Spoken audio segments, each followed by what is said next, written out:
Bonsoir à tous, bienvenue sur France 3. C'est un hors-série exceptionnel que Droit d'inventaire vous propose ce soir sur l'une des faces les plus noires de l'histoire de France, la collaboration. 65 ans après la Seconde Guerre mondiale, elle reste encore comme une tache sur notre mémoire, Max. Oui, c'est vrai, parce que ces années noires, on ne peut pas les oublier. Alors évidemment, il serait beaucoup plus simple et agréable, je dirais, et héroïque, au moins dans le sentiment, d'écouter ces années-là en chantant le chant des partisans, c'est-à-dire se souvenir de Jean Moulin, se souvenir des résistants fusillés qui tombent en criant « Vive la France », se souvenir des justes qui hébergeaient des familles juives. Simplement, quand on fait l'inventaire de ces 4 années, de 1940 à 1944, on entend d'autres voix. Et ces voix, ce sont celles des hommes qui, à un moment donné, ont choisi la collaboration, ont exalté le nazisme, ont endossé l'uniforme allemand. Et cela, il faut les entendre aussi pour plusieurs raisons. La première, c'est parce qu'il faut se souvenir que l'histoire a plusieurs facettes. Et c'est une facette de la réalité qu'il faut connaître. Et il faut la connaître, cette facette de la réalité, parce qu'il faut se prémunir contre des dérives semblables. De Gaulle appelait ces hommes-là, ceux qui ont choisi le camp de la collaboration, des patriotes dévoyés, ou bien parfois plus durs encore, des misérables et des indignes.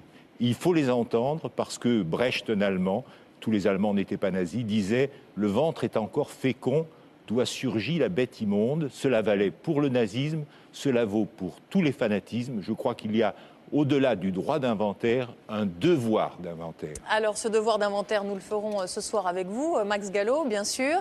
Et 3 invités, Catherine Servan-Schreiber, Dominique Jamais et Jean-Pierre Azéma. 3 invités sur les familles desquelles cette ombre de la collaboration a longtemps plané et plane peut-être encore. Mais avant qu'ils nous livrent leur histoire, certains pour la toute première fois, nous allons tout de suite regarder ensemble un grand film historique sur les collaborateurs les plus zélés de l'occupant nazi en France.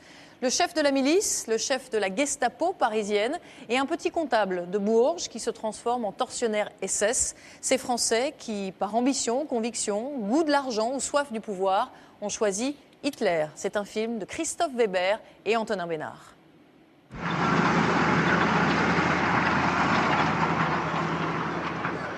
Juillet 1944. Ville après ville, les troupes alliées avancent en Normandie. Parmi elles, les forces françaises libres du général de Gaulle. Depuis le débarquement, semaine après semaine, la France se libère. Mais à 200 km du front, une autre France, celle des collabos, veut croire encore en une victoire allemande. Comme ici, le 7 juillet, au cœur de la capitale, dans la cour des Invalides. Miliciens, à vous! Ce millier de jeunes miliciens part se battre contre les résistants. Une autre lutte à mort continue, Français contre Français.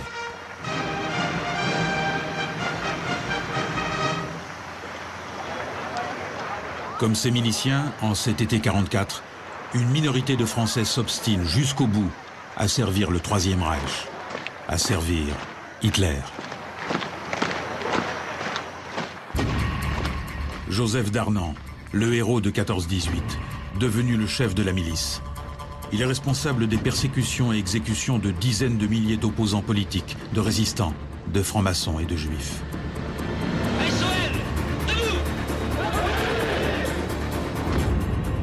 Henri Lafont, le petit truand devenu le patron de la plus puissante Gestapo française. L'idéologie de Lafont ? Flingue, fric, violence.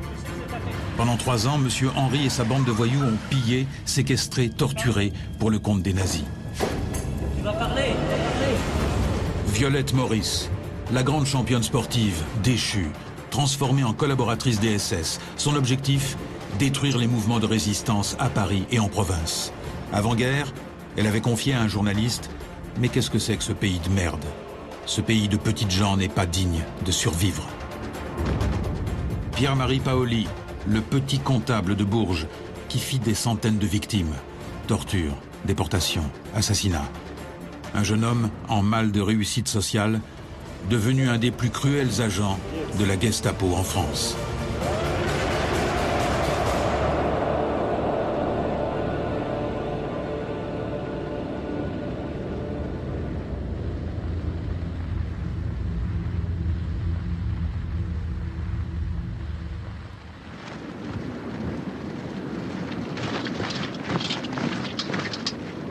Moselle, février 1940. La France est entrée en guerre contre l'Allemagne nazie depuis 5 mois. Et en attendant le grand choc, l'armée honore ses premiers héros.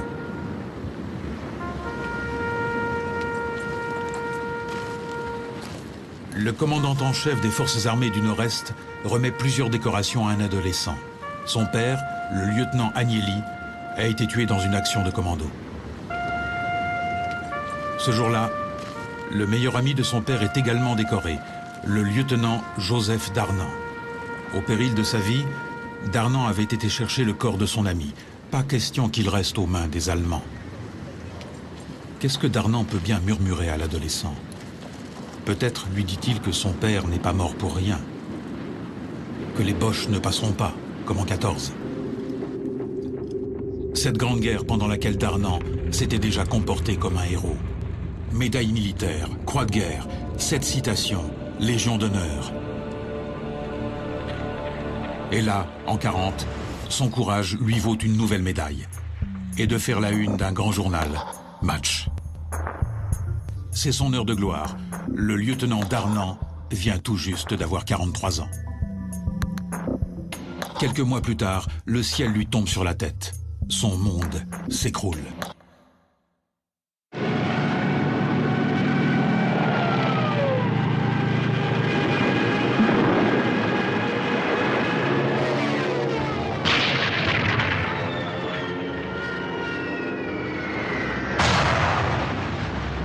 Le 10 mai 1940, 9 mois après le début des hostilités, l'Allemagne nazie déclenche sa Blitzkrieg, la guerre éclair. L'armée française plie en quelques jours et mise en déroute en quelques semaines. Ces images exceptionnelles ont été filmées par des soldats allemands. Nombre d'entre eux sont partis au combat avec leurs petites caméras. Ils deviennent les cinéastes amateurs d'une déchéance. Une déchéance que contemple en première ligne pendant des semaines un lieutenant Darnand désespéré.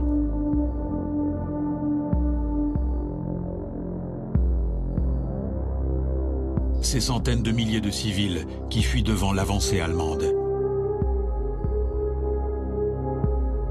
Ces troupeaux de soldats français hagards, dépenaillés, perdus.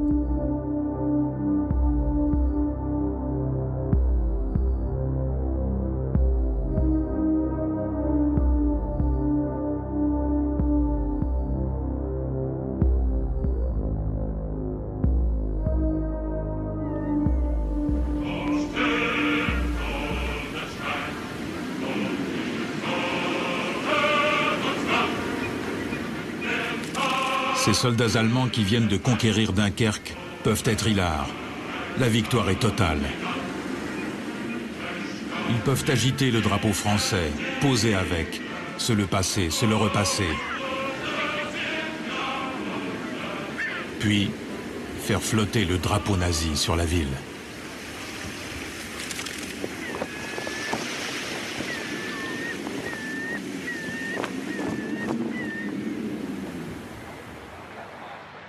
Le 19 juin 1940, Darnand est fait prisonnier avec quelques survivants de son unité.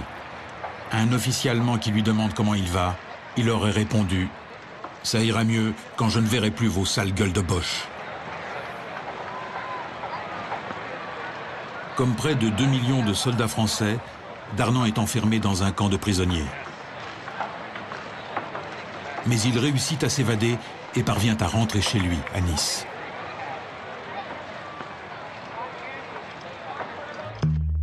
Un autre combat attend le lieutenant Darnand. Il veut sa revanche. Pas contre les Allemands, mais contre cette France qu'il juge décadente et qui a engendré cette débâcle. Cet ancien patron d'une petite entreprise de transport, militant d'extrême droite convaincu, a toujours été persuadé qu'il fallait à la France un État fort qui mettrait fin au désordre.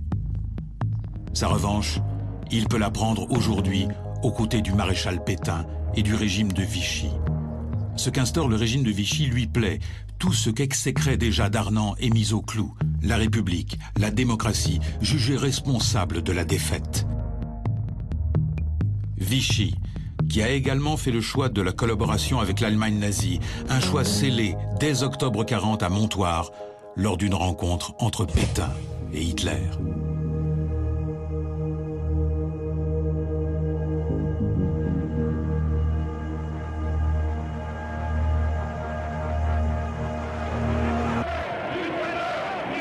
Une partie de la France fait confiance aux héros de 14-18. Pétain triomphe, comme ici à Marseille, le 17 décembre 40.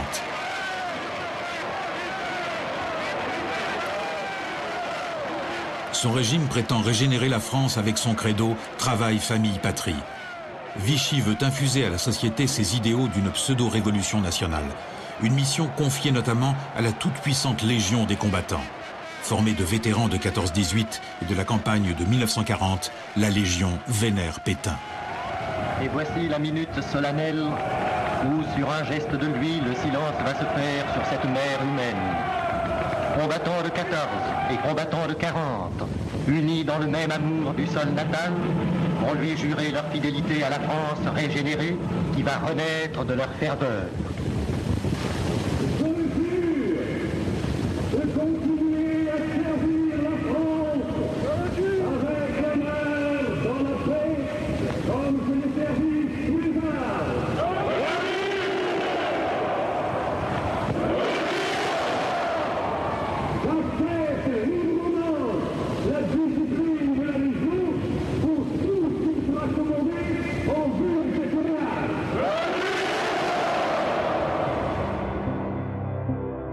Joseph Darnan adhère à la Légion des combattants. Mieux, il en devient le responsable dans les Alpes-Maritimes, se dévouant corps et âme au maréchal Pétain. Le maréchal, qui joue au père Fouettard contre tous ceux que la propagande vichiste désigne en permanence comme les ennemis de la France. Les francs-maçons, les communistes, les gaullistes. Et surtout les juifs, jugés responsables de tous les malheurs, comme dans ce film de propagande. Je hais les mensonges qui nous ont fait tant de mal, a dit notre maréchal. Ceux qui ont corrompu notre peuple, ceux qui propagent aujourd'hui encore le mensonge, ce sont toujours les mêmes, les juifs. Ils seront expulsés de la communauté nationale, quelle que soit leur ruse, pour y rester incrustés. Au détriment de la jeunesse française, cette race étrangère avait accaparé toutes les places importantes, toutes celles dont dépendait l'activité du pays. Ces places sont libres, elles reviendront à la jeunesse française.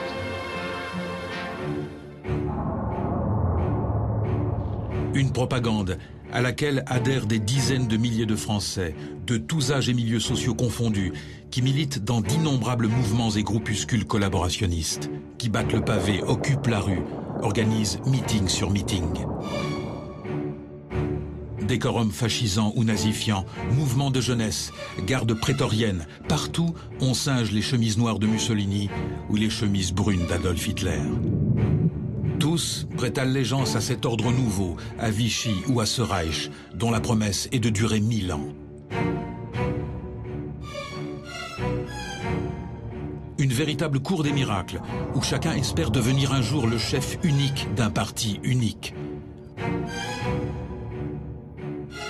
On y trouve Jacques Doriot et son Parti populaire français, Marcel Déat et son Rassemblement national populaire, Marcel Bucard et son parti franciste, Eugène Deloncle et son mouvement social révolutionnaire. Autant de partis, autant d'apprentis fureurs.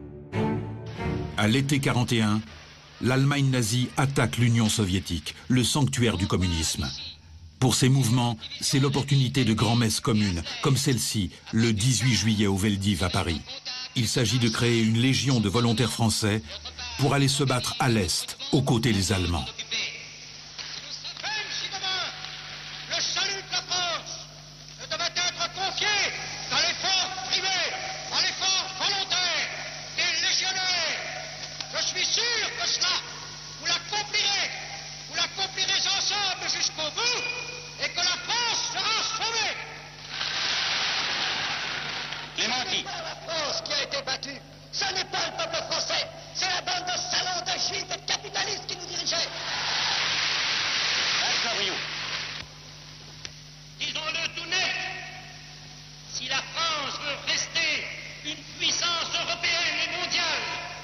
Si la France veut rester digne de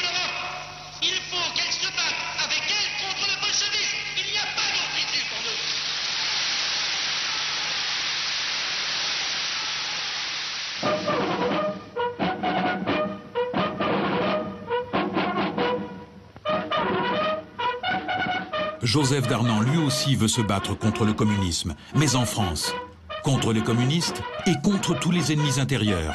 Avec l'accord de Vichy, il crée le service d'ordre légionnaire, le SOL, composé des éléments les plus durs de la Légion des combattants. Sorti du plus profond de son peuple, chair de sa chair, vous aurez l'honneur de servir chaque jour, obscurément, dans la tâche quotidienne du redressement français, de donner peut-être votre sang, votre vie, avec pour seule récompense la joie d'avoir servi. À genoux! Je m'engage sur l'honneur à servir la France et le maréchal Pétain, chef de la Légion, à consacrer toutes mes forces, à faire triompher la Révolution nationale et son idéal, suivant les ordres de mes chefs et la discipline librement acceptée du SOL. SOL, debout!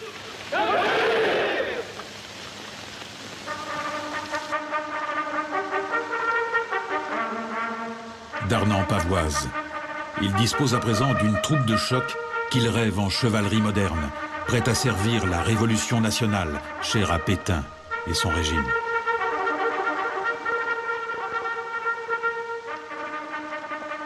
Cet engagement révulse depuis des mois un de ses meilleurs amis, le père Raymond-Léopold Bruckberger, un frère d'armes de Darnand. L'un et l'autre étaient dans la même unité pendant la campagne de 40. Mais aujourd'hui, tout oppose les deux hommes. Bruck, comme le surnomme Darnand, n'a pas digéré la rencontre entre Pétain et Hitler, ainsi qu'il l'écrira plus tard. La poignée de main de Montoire. J'en appelle à l'humiliation que nous ressentîmes à nous casser le cœur. Rien ne peut faire que ce déshonneur n'ait pas été. Le pire a été le camouflage de ce déshonneur. Contrairement à Darnand qui ne jure que par Pétain, Bruckberger ne supporte pas l'ordre vichiste, les persécutions. Il a choisi De Gaulle et la résistance. Au moment de se quitter, Bruckberger aurait alors dit à Darnand « Si vous continuez dans cette voie, vous passerez en haute cour pour trahison, vous serez fusillé et je serai assez con pour venir vous défendre. » Un avertissement prémonitoire. Les deux amis se reverront effectivement dans quelques années. Mois après mois, la croisade de Darnand va le mener vers la collaboration la plus violente, jusqu'à se mettre définitivement au service du nazisme.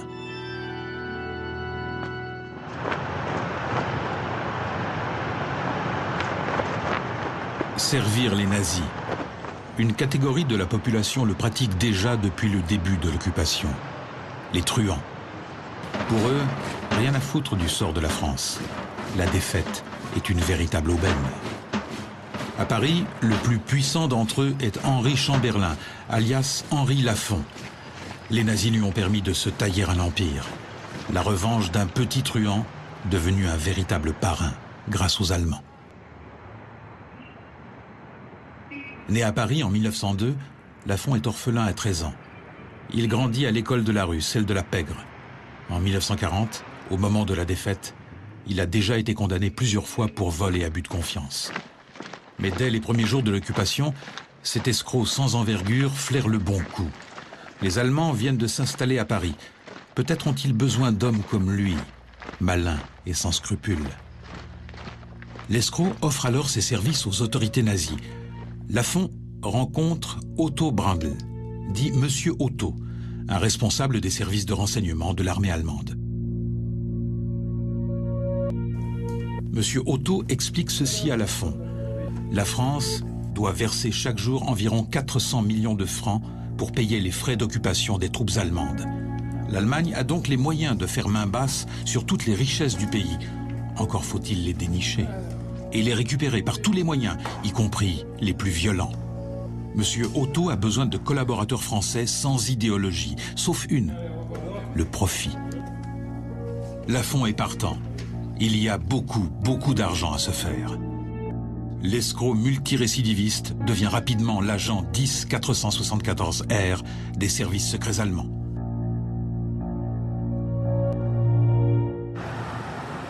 Ses mentors nazis lui donnent carte blanche pour monter son gang. Mieux, ils l'escortent dans plusieurs prisons afin qu'il puisse recruter. Lafont fait alors libérer des dizaines de pointures du milieu. Exemple, début juillet 40, il vient chercher à Fresnes une figure du milieu parisien, Adrien Estebetegui, dit le Basque. Lafont jubile. Il a connu les condamnations, subi la tôle, les matons, l'administration pénitentiaire. Aujourd'hui, les grilles s'ouvrent. Le truand plane au-dessus des lois.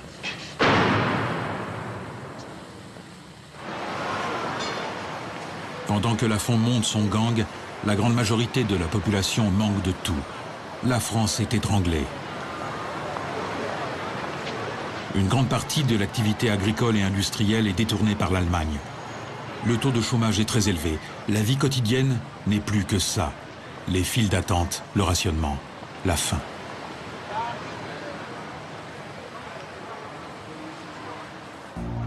Pour Lafont, peu importe de contribuer à ce pillage qui accentue encore la misère ambiante. Sa bande rafle de tout. En période de totale pénurie, tout produit a une grande valeur. Lafont fait ainsi de grosses affaires sur des stocks de caoutchouc, de cordes, d'imperméables, de cigarettes et même de bonneterie. Non seulement la bande brasse des millions, elle s'attaque même à un autre marché, celui des braquages de particuliers. Couverts par leurs protecteurs allemands, les malfrats détroussent ceux qui sont réputés détenir de l'or, des bijoux, des espèces, trafiquants du marché noir, hommes d'affaires, familles. En cette année 1941, personne n'est épargné. Les Allemands, eux, leur rachètent à très bon prix les produits de leur braquage. Mais dans ce Paris pillé par Lafont et ses sbires, la population ne fait pas que subir.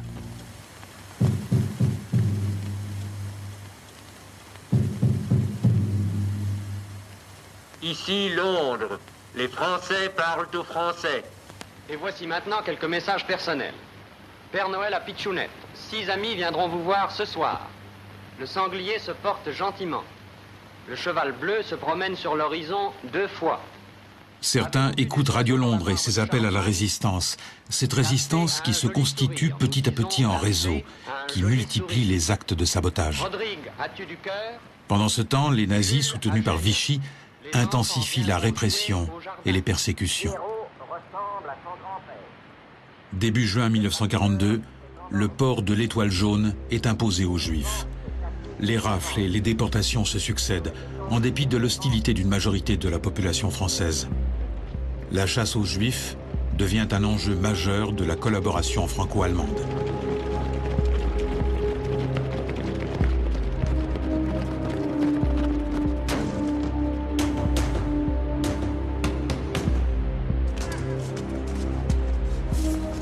D'autant plus qu'en ce printemps 42, ceux que l'on appelle communément les hommes de la Gestapo prennent en main la machine policière allemande. Gestapo, un nom synonyme de terreur, attribué à tous ceux qui travaillent pour le service de renseignement des SS, notamment ces auxiliaires français recrutés pour traquer les Juifs, les opposants politiques, les mouvements de résistance. Lafont comprend que pour continuer ses activités en toute impunité, il faut jouer la carte des SS. Il propose les services de sa bande. L'état-major SS accepte. Lafont devient un des chefs de la Gestapo parisienne. Ses hommes et lui sont même dotés de cette carte officielle. Le porteur du présent papier est officier des autorités d'occupation. Il est autorisé de porter la tenue militaire et une arme à feu, de sortir de jour et de nuit, ainsi que pendant les alertes pour les besoins du service. En aucun cas, la juridiction française n'a autorité sur le porteur du présent. En cas de besoin, la police française est priée de lui donner assistance. Lafont a une autre carte dans son jeu. Il s'est trouvé un associé idéal, Pierre Bonny, ou plutôt l'ex-inspecteur Bonny. Une légende de la police grâce à son travail durant l'entre-deux-guerres sur plusieurs affaires retentissantes. Au début des années 30, il est même qualifié de meilleur flic de France, avant d'être renvoyé de la police pour trafic d'influence et détournement de fonds. L'ancien premier flic de France n'est plus qu'un ripou oublié, jusqu'à ce qu'il rencontre Lafont. L'association entre Lafont rompu aux méthodes des voyous, et Bonny, l'homme de dossier, le fonctionnaire méthodique, va faire des ravages.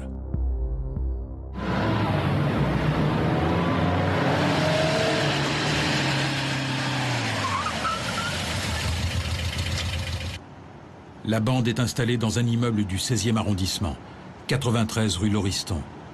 La Carlingue, le surnom des gestapistes de la rue Lauriston, est rémunéré par les SS pour arrêter à tour de bras. Tabassage, torture à l'électricité, supplice de la baignoire. Puis, aveu ou pas, on livre aux Allemands, pour emprisonnement, exécution ou déportation.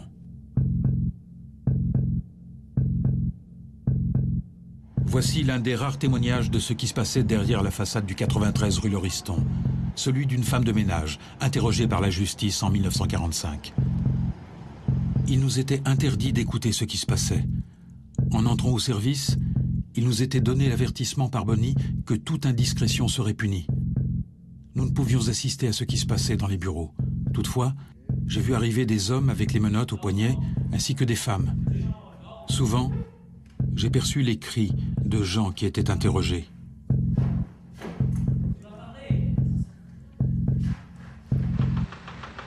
Une des plus grosses affaires de la Gestapo de la rue Lauriston, le démantèlement en 1943 du mouvement Défense de la France.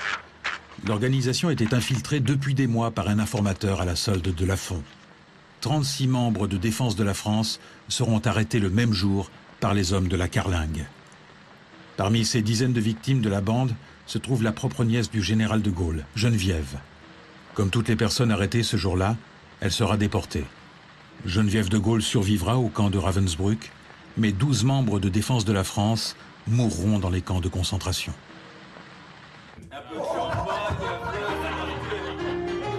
Arrestation, séquestration, torture et puis champagne. Lafont organise de nombreuses fêtes où toute une faune parisienne se montre, vient ripailler et quémander ses faveurs.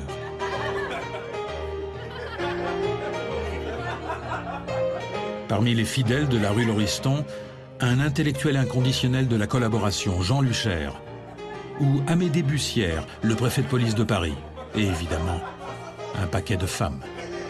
C'est le quotidien de la rue Lauriston, raconté par la femme de ménage. J'étais attaché plus spécialement au service de Lafont. Je faisais sa chambre et le servais à table. Le service était très dur et s'étendait de 8h30 du matin jusqu'à 23h et même 2h du matin lorsqu'il y avait réception. Lafont était le seul qui logeait rue Lauriston. Il y recevait beaucoup de femmes. Ses liaisons ne duraient pas longtemps. Lafont aime s'entourer de ces créatures sulfureuses, surnommées les comtesses de la Gestapo.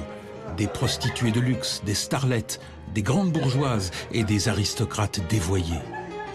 Une des liaisons les plus tapageuses de Lafont, la comtesse Mara Tchernitchev. Ancienne mannequin chez Chanel, Mara Tchernitchev a fait une petite carrière d'actrice dans les années 30. En 1934, elle apparaît notamment dans Zouzou, aux côtés de Jean Gabin. Qu'est-ce que vous avez, Miss? La lampe qui est cassée. Ah bon? Je la m'étends. Oh, faut pas vous en faire, on va réparer ça. Il m'aimait, il ne m'aime plus. Comment vous expliquez ça? Bah, c'est un court-circuit, après. Après, il me quitte. Il part pour Rio. Ah, de Janeiro. En 1942, la starlette est devenue la protégée de Lafont et la maîtresse d'officiers allemands influents. Aujourd'hui? Et vous ne pouvez pas le Le retrouver? caïd lui permet de participer à ces trafics. Bah alors, tuez-le. Le petit Parigot orphelin, l'ancien truand minable, est à la tête d'un véritable syndicat du crime au service des nazis. Dorénavant, il est Monsieur Henri, un des rois de Paris. Ce Paris occupé qui continue de briller de tous ses feux. Les Folies Bergères, le Moulin Rouge, le Lido, le Tanagra, le Baccarat, le Ritz.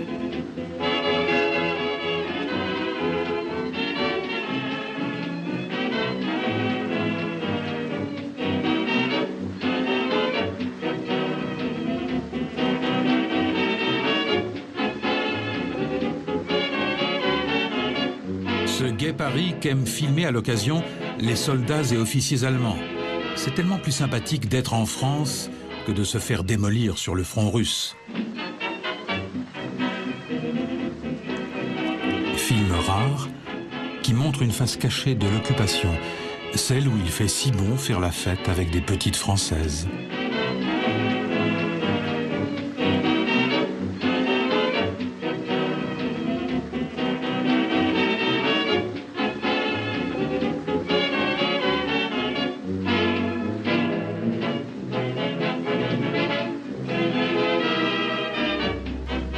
Le Paris des restaurants, cabarets, boîtes de nuit, bordels, des centaines d'endroits listés par la résistance et les services de renseignement des forces françaises libres.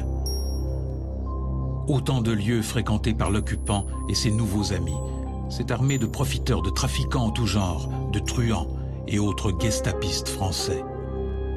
Ce tout Paris collabo d'où émerge un personnage au parcours ahurissant, Violette Maurice.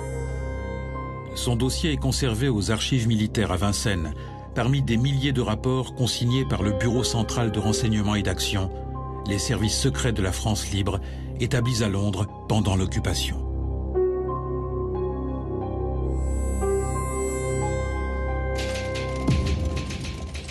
Maurice Violette, agent de la Gestapo. Allure masculine, 40 ans environ, corpulente.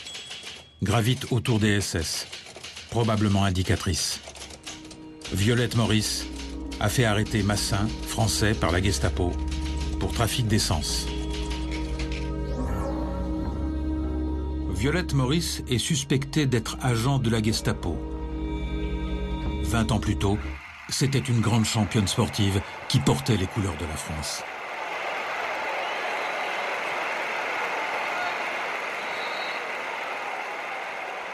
Née le 20 avril 1893 dans une famille bourgeoise, Violette est considérée comme taciturne, introvertie, mais elle possède un véritable don pour le sport, tous les sports. Dans l'entre-deux-guerres, elle brille dans une vingtaine de disciplines. Sa raison de vivre s'arrête net en 1927. Les responsables de la Fédération féminine sportive de France lui refusent le renouvellement de sa licence, pour cause de port du costume masculin. Un motif qui dissimule d'autres griefs. C'est une divorcée et elle ne cache pas qu'elle est bisexuelle. Une vie jugée incompatible avec sa position de championne par les instances sportives. Révoltée, Violette Maurice se répand alors auprès d'un journaliste. « J'ai fait briller le nom de la France à l'étranger. J'y ai même fait retentir la Marseillaise. Mais 2 ou 3 putains de la Fédération m'en ont empêché. Mais qu'est-ce que c'est que ce pays de merde où les bons à rien, les hypocrites et les pétasses font la loi? Ce pays de petites gens n'est pas digne de survivre. Un jour, sa décadence l'amènera au rang d'esclave. Mais moi, si je suis toujours là, je ne ferai pas partie des esclaves. Ce n'est pas dans mon tempérament. » Violette Maurice se sent bafouée, trahie par la France. Au moins peut-elle se consacrer au sport automobile, sur lequel la Fédération n'a pas autorité. Elle ouvre même un magasin d'accessoires porte de Champéret à Paris, fait des essais sur des voitures de compétition. Elle a subi une mastectomie complète, l'ablation des seins. Sa poitrine la gênait pour conduire ses bolides.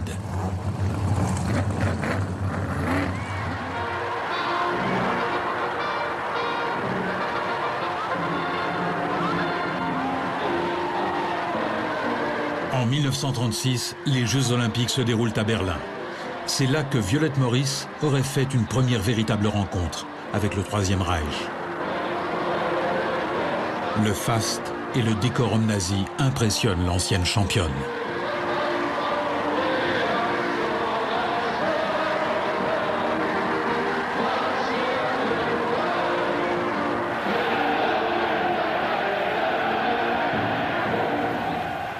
Jusqu'en 1941, Violette vivote. Elle habite sur une péniche en banlieue parisienne. Elle s'embarque alors dans les trafics liés au marché noir, fréquente parfois les lieux de prédilection de la pègre parisienne. À l'occasion, elle côtoie des membres de la bande de la rue Lauriston, mais Violette Maurice n'émarge pas auprès de Lafont. Elle mène sa propre barque. En 1942, à l'instar des truands, Violette devient une auxiliaire du service de renseignement SS. Une nouvelle métamorphose pour Violette Maurice. Au nom de quoi? Pour se venger de l'humiliation infligée par son propre pays, par fascination pour ce régime nazi qui semble invincible, par opportunisme comme tant d'autres? Quelles que soient ses motivations, ses employeurs SS lui confient plus particulièrement un secteur spécifique qui comprend une partie de la Normandie. En 1943, Violette Maurice tisse sa toile. Elle sillonne régulièrement sa zone d'activité, met patiemment en place un réseau d'informateurs, commerçants, cultivateurs, employés administratifs. Par idéologie ou à pas du gain, ils deviennent ses indicateurs. L'objectif de Violette Maurice? Collecter et recouper le maximum d'informations, identifier les lieux de rencontre des résistants, comprendre l'organigramme de leur réseau, débusquer ce que l'on surnomme communément les maquis. Dans quelques mois, son travail de terrain va permettre à la Gestapo de porter des coups sévères à la résistance.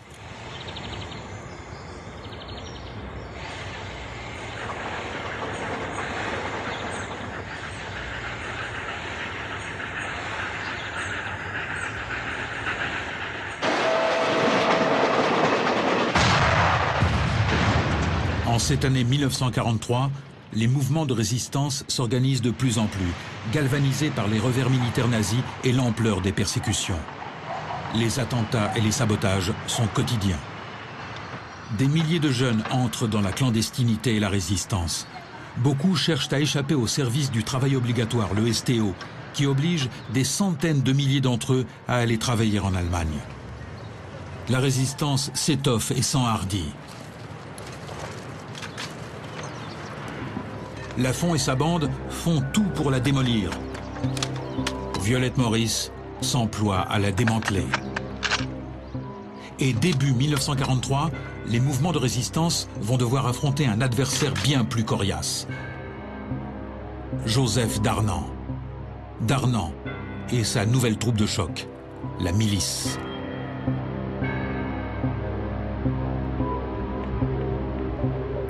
La milice, une petite armée forte d'environ 15 000 hommes, destinée à combattre les ennemis intérieurs, les communistes, les gaullistes, les francs-maçons, les juifs.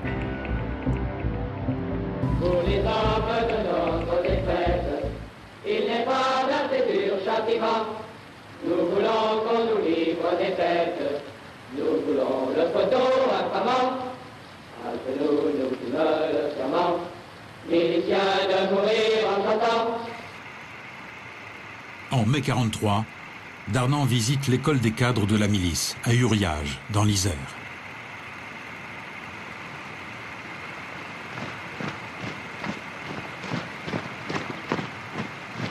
Darnand n'a maintenant qu'une obsession, trouver des armes pour son mouvement. Il y a urgence. Quelques semaines auparavant, un de ses hommes a été tué par la résistance, un des responsables de la milice des Bouches-du-Rhône, Paul de Gassowski. Pour la résistance, les miliciens ne sont que des serviteurs de Vichy et des Allemands, des traîtres, des hommes à abattre. Lors de cette visite, Darnand rencontre la famille du milicien tué, le premier d'une longue liste.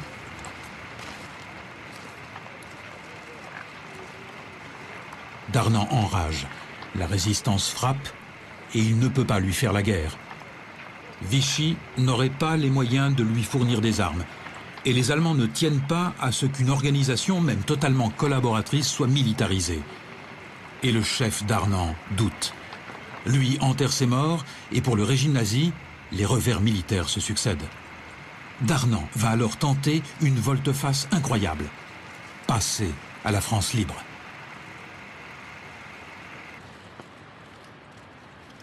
Il cherche à contacter De Gaulle, qu'il déteste pourtant. Le chef de la milice propose ses services au chef de la France libre. Après tout, De Gaulle est un militaire, Darnand une bête de guerre. Peut-être, se dit-il, que les forces françaises libres auraient bien besoin d'un combattant de sa valeur. De Gaulle lui oppose une fin de non-recevoir. Son entourage estime que Darnand est déjà beaucoup trop compromis dans la collaboration. Une décision que De Gaulle évoquera bien plus tard dans ses mémoires de guerre. Ce que le national-socialisme comportait de doctrinal avait assurément séduit Darnand. Mais surtout, à cet homme de main et de risque, la collaboration était apparue comme une passionnante aventure, qui par là même justifiait toutes les audaces et tous les moyens.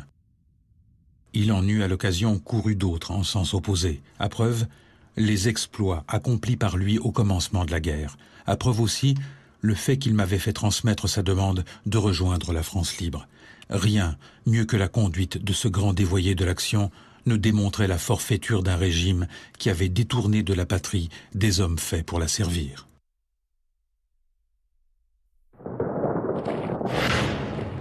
La France libre ne veut pas de lui. Darnand joue alors son va-tout. À l'été 43, il rencontre des responsables de la SS en France et en Allemagne. Les responsables SS lui mettent alors ce marché en main. La milice recevra des armes, mais Darnand doit servir le Troisième Reich en fournissant des miliciens à la SS. De fait, en juillet 1943, une unité de Waffen-SS français vient d'être créée, avec l'aval de Vichy et la bénédiction des autorités nazies, la brigade d'assaut Frankreich. Les bureaux de recrutement sont ouverts. Darnand pousse de nombreux miliciens, notamment plusieurs de ses cadres, à s'engager dans cette formation. Le chef de la milice doit montrer l'exemple. Il se rend alors à l'ambassade d'Allemagne, rue de Lille, à Paris. Darnand est nommé Obersturmführer SS, lieutenant SS. Et il prononce ce serment: « Je te jure, Adolf Hitler, Führer germanique, fidélité et bravoure. Je jure de t'obéir à toi et au chef que tu m'auras désigné jusqu'à la mort. Que Dieu me vienne en aide. »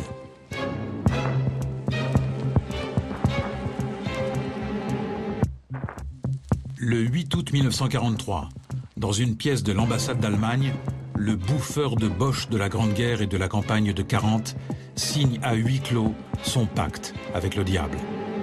Ce pacte avec le diable, signé également par Lafont et sa bande de truands avides de fric, de pouvoir et de violence. Par Violette Maurice, la grande sportive bannie, devenue une championne du renseignement pour les SS. Les miliciens, les truands, les déclassés. Mais il y a aussi Monsieur Tout-le-Monde, ces milliers d'anonymes partout en France, dans chaque ville de province, qui sont au service de la machine policière nazie.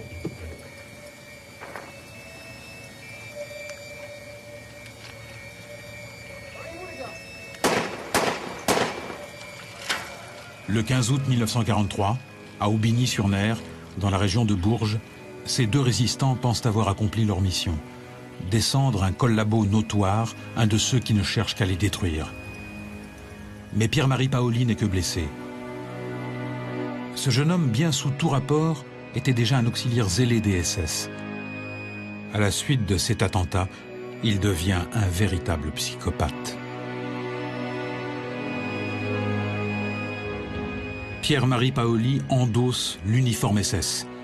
Les Allemands lui accordent le grade de Scharführer, sergent-chef. Le Scharführer SS Paoli va plonger le Berry dans un véritable cauchemar. Ses victimes vont se compter par centaines. L'aboutissement d'un parcours édifiant, celui d'un jeune homme qui était, comme on dit, sans histoire. Un bon enfant et bon élève, un peu sournois cependant, est très renfermé par rapport aux petits camarades de son âge. C'est ainsi qu'un instituteur décrivait l'enfant Paoli. Avant-guerre, il devient commis du Trésor, puis comptable dans la région de Bourges, dont il est originaire. Il n'a que 18 ans. Et Paoli s'ennuie, végète. Quand il est entendu par la justice, après-guerre, il se raconte ainsi. « Lorsque la guerre éclata en septembre 1939, je décidai de me relever et d'en finir avec cette maudite vie dégradante. En octobre 1941, le 100 grade décide alors de monter à Paris. Le jeune provincial a de l'ambition. Il pense réussir à la capitale. Après tout, n'a-t-il pas étudié l'allemand à l'école?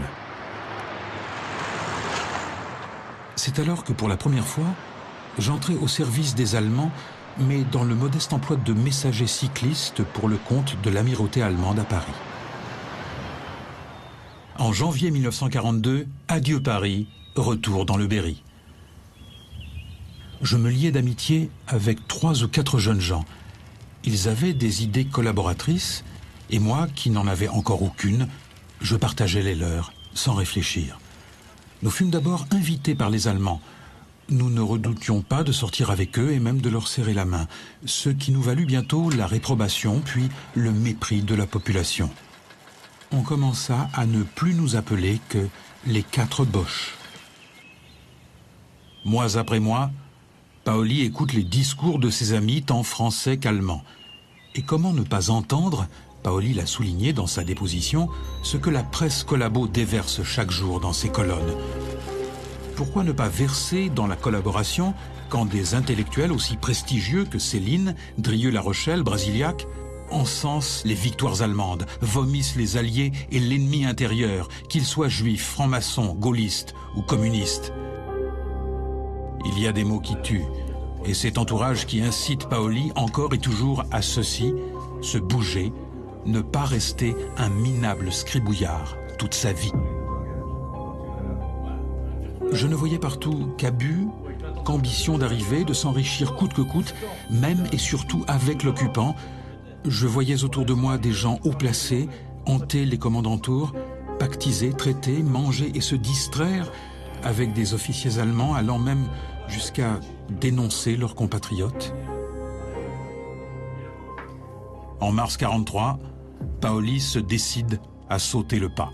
À Bourges, il se présente au siège du service de renseignement SS, le SD. Il y est admis officiellement comme interprète.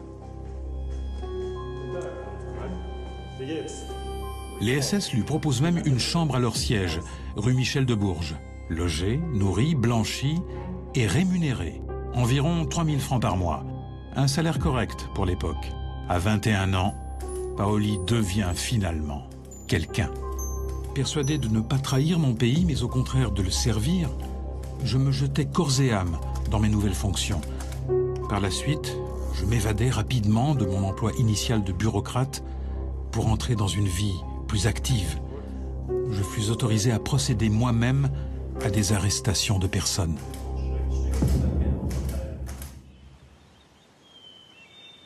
Paoli est entré au service des SS le 31 mars. Dès le 11 avril, il procède à sa première arrestation. Dans son propre village, Aubigny-sur-Ner. L'enfant du pays choisit sa victime. Ismaël Mercier. Ce dernier est déporté. Il mourra dans un camp de concentration. Les SS peuvent se féliciter de leur nouvelle recrue. L'ancien commis en écriture, le petit comptable, transforme rapidement le Berry en territoire de chasse. Avril, mai, juin 1943, mois après mois, il procède à de nombreuses arrestations. Résistants, réfractaires au service du travail obligatoire, juifs. Des arrestations accompagnées de vols et de violences. Et puis, début novembre, il y a le passage systématique aux interrogatoires. Le passage à la torture. Ces arrestations me procuraient une vie mouvementée qui convenait très bien à mes nerfs que je ne parvenais guère à calmer entièrement.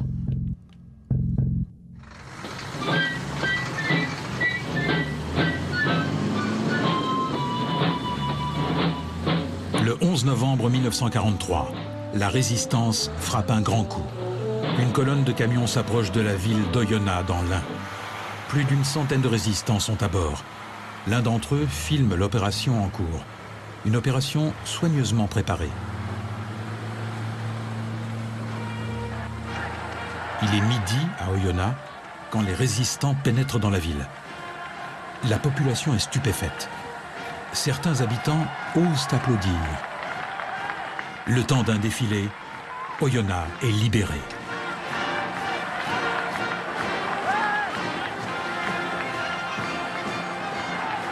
Les résistants se dirigent vers le parc municipal où se trouve le monument aux morts.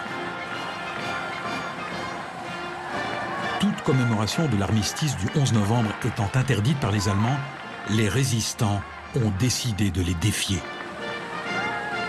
Leurs officiers, en grande tenue, viennent déposer une gerbe en forme de croix de Lorraine, le symbole de la France libre.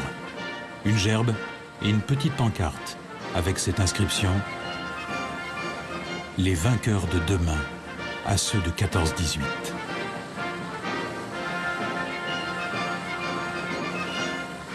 Un magnifique bras d'honneur à Vichy et à l'occupant. Mais la résistance ne donne pas que dans le symbolisme.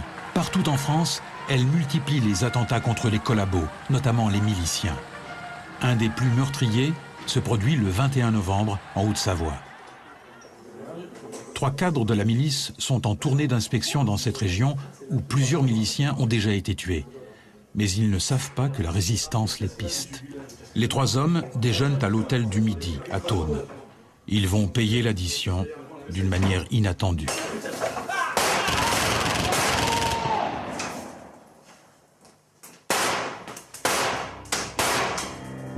Deux des miliciens sont tués, le 3e est blessé. Darnan fulmine.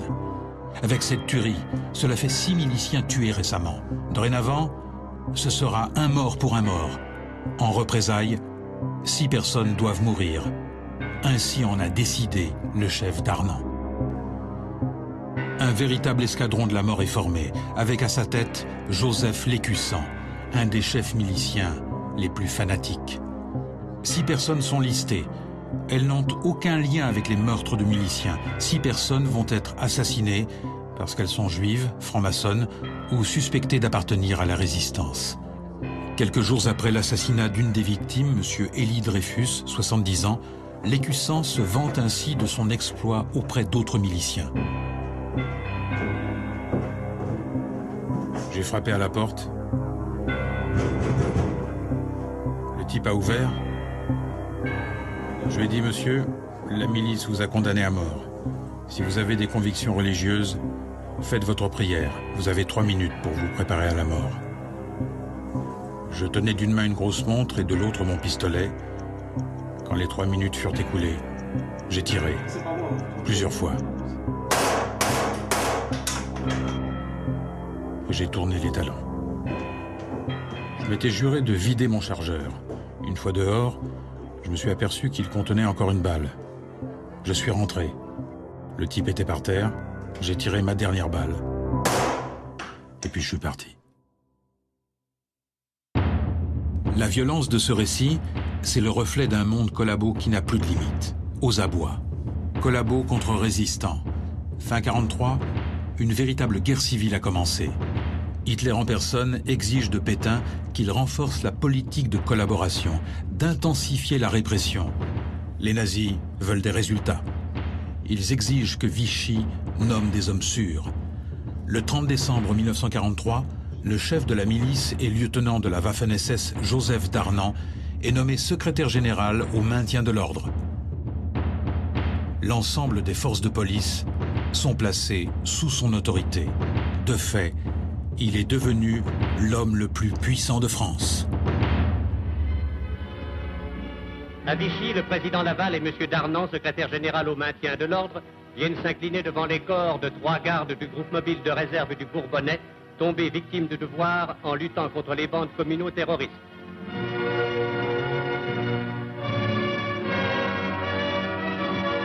À la violence, devait déclarer M. Darnan au nom du chef du gouvernement, nous répondrons par une répression juste mais implacable.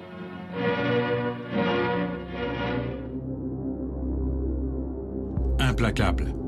Darnan va l'être. Il a déjà la milice et la police à disposition. Une loi adoptée par Vichy le 20 janvier 1944 le dote d'un autre instrument de répression redoutable, les cours martiales. De fait, une parodie de justice, aux procédures expéditives, pas d'instruction, pas d'avocat, ni appel ni recours en grâce possible, et une exécution immédiate de la seule peine prévue, la mort. Ceux qui comparaissent sont jugés en quelques minutes. Rares sont ceux qui ont pu témoigner de leur passage devant une cour martiale. Voici le récit d'un survivant, Ernest Planel. Le 13 mars 1944, j'ai comparu devant la cour martiale à Lyon. Nous étions 10 accusés. La cour se composait de 3 hommes vêtus de costumes civils. La séance a duré environ 15 minutes un des membres de la cour nous a lu l'acte d'accusation. Vous êtes inculpé de meurtre et tentative de meurtre contre les membres des forces du maintien de l'ordre, menées antinationales, sabotage. Vu la loi de la cour martiale, vous êtes condamné à mort par fusillade immédiate. Pour une raison indéterminée, celui qui a livré ce témoignage et 2 de ses camarades ont été finalement épargnés, mais ils seront déportés dans un camp de concentration. En quelques mois, quelques 200 condamnations à mort sont prononcées dans toute la France par des cours martiales.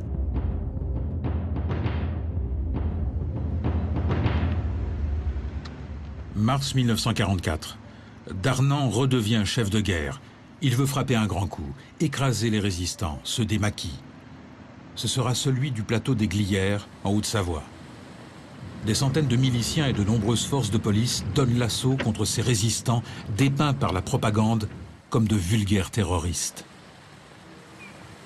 En Haute-Savoie, des opérations de police de grande envergure sont entreprises contre ceux qui faisaient régner sur la région une véritable terreur.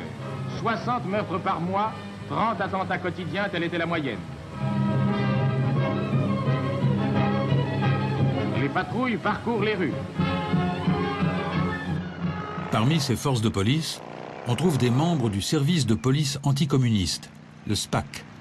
Principalement recrutés dans les partis collabos, leur accoutrement leur vaut ce surnom, les Canadiennes. Une vingtaine de leurs collègues ont récemment disparu dans la région, probablement liquidés par les maquisards. Les Canadiennes tiennent leur revanche. Ils ont réussi à capturer ce jeune résistant, Jacques Lelièvre. Exhibé pour les besoins de la propagande, le jeune homme est conduit alors à un des endroits où sont enterrés les corps des flics du SPAC.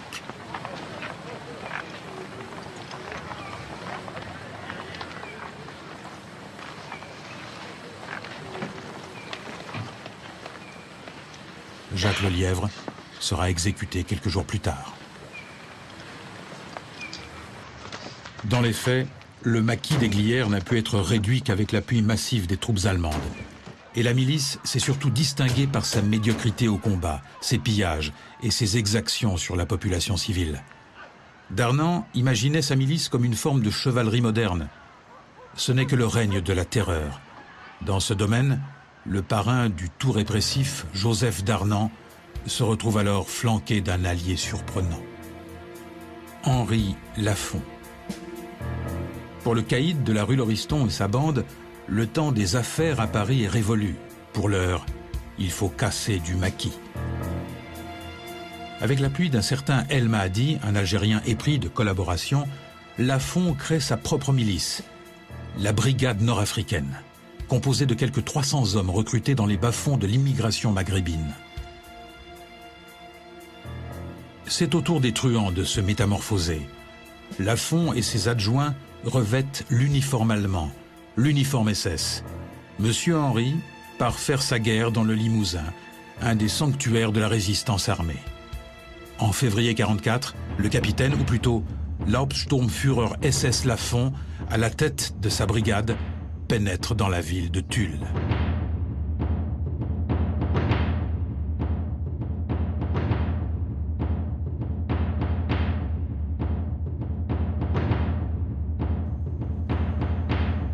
Lafont et ses hommes ne sont pas très efficaces contre les maquisards. En revanche, la population trinque. Pillages, viols, tortures, assassinats se multiplient.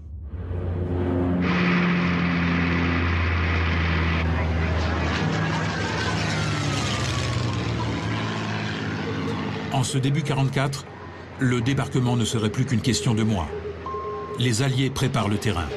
Les échanges sont permanents entre les mouvements de résistance et les services de renseignement, notamment ceux de la France libre. Dans cette guerre de l'ombre, le sort de nombreux collabos se joue déjà. Nous attirons une fois de plus l'attention sur la femme Violette Maurice. Cette femme continue plus que jamais sa lutte à mort contre les patriotes français, dont au moins une vingtaine déjà ont été fusillés à la suite de ces dénonciations. Il y aurait lieu de faire abattre cette femme le plus rapidement possible. Violette Maurice doit être liquidée. La résistance sait qu'elle se rend fréquemment en Normandie, une partie du secteur qu'elle a en charge. L'embuscade doit avoir lieu sur un trajet qu'elle emprunte régulièrement.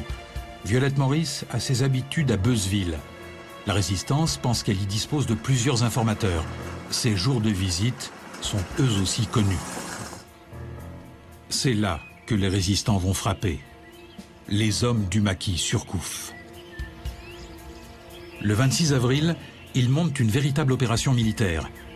Ils attendent Violette Maurice à la sortie de Beuzeville, en rase campagne. En fin d'après-midi, elle s'apprête à repartir vers Paris, en compagnie d'un de ses présumés informateurs et de sa famille.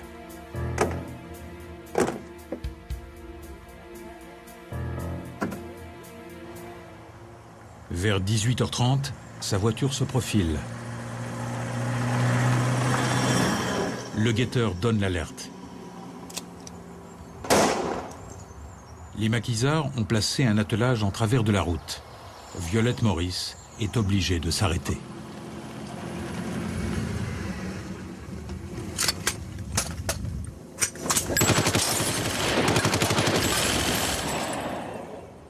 Mission accomplie. Les maquisards n'auraient su qu'après qu'il y avait toute une famille avec Violette Maurice, dont 2 enfants.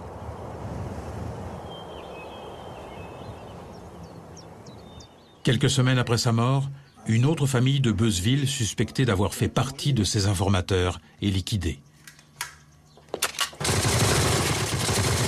Nous sommes le 6 juin 1944. Les Alliés viennent de débarquer.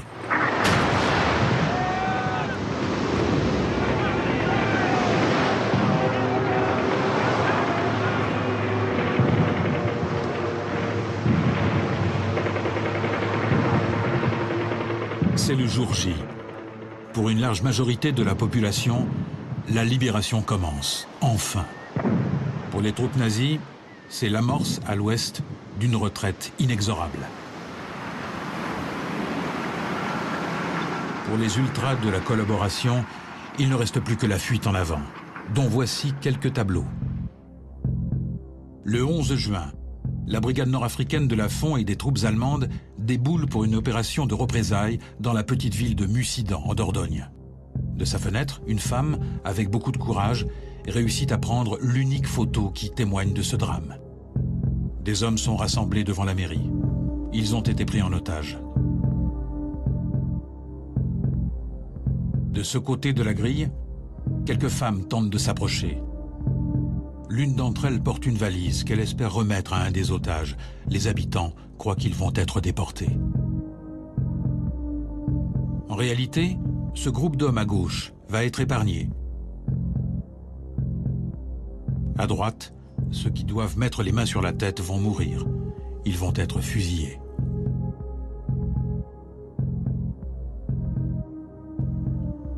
Ce 11 juin, la brigade nord-africaine accomplit son plus haut fait d'armes, sa participation active à l'assassinat d'une 50aine d'hommes.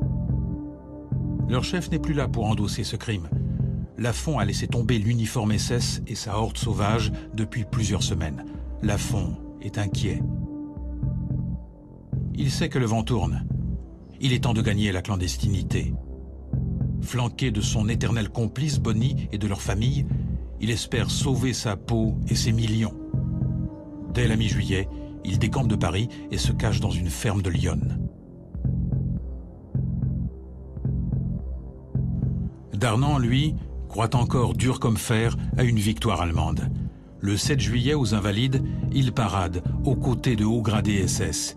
Il tient à leur montrer que la milice est toujours aussi active. La milice ne se contente pas de parader. Elle continue sans relâche la chasse au maquis. À la mi-juillet, elle sévit en Bretagne. Depuis le début de l'invasion, la milice française s'est distinguée à diverses reprises dans la lutte contre les terroristes.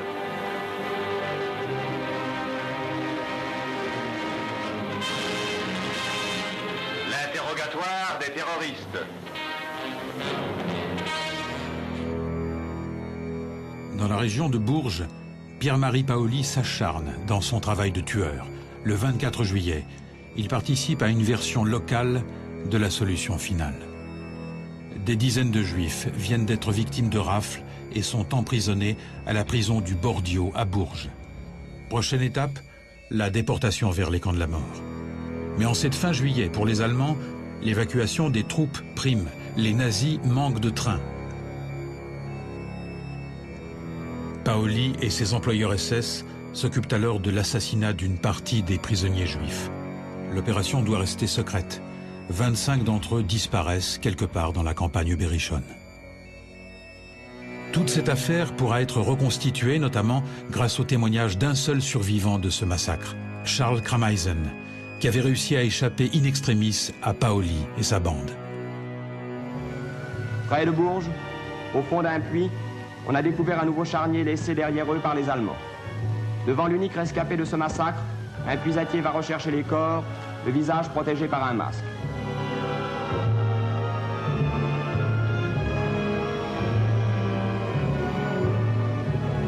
Ces restes atroces sont mis en bière et rassemblés dans une chapelle ardente improvisée. Le 6 août, Paoli quitte Bourges précipitamment, à l'instar de milliers de collabos et de leurs familles qui se cachent ou refluent semaine après semaine devant l'avance des Alliés.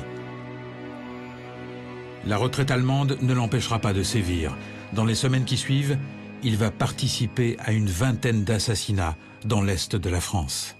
Ce même 6 août, Pétain écrit à Darnand qu'il fusille littéralement. Il dénonce l'activité néfaste de la milice, qu'il traite de police politique à la hideuse réputation. Pétain demande même à Darnand de prendre les mesures qui s'imposent pour que, selon ses propres termes, la milice ne laisse dans l'histoire de France la tâche la plus honteuse de la période troublée que nous traversons. Darnand est atterré. Sa réponse est immédiate. Pendant 4 ans, j'ai reçu vos compliments et vos félicitations. Vous m'avez encouragé et aujourd'hui, parce que les Américains sont aux portes de Paris, vous commencez à me dire que je vais être la tâche de l'histoire. On aurait pu s'y prendre plus tôt.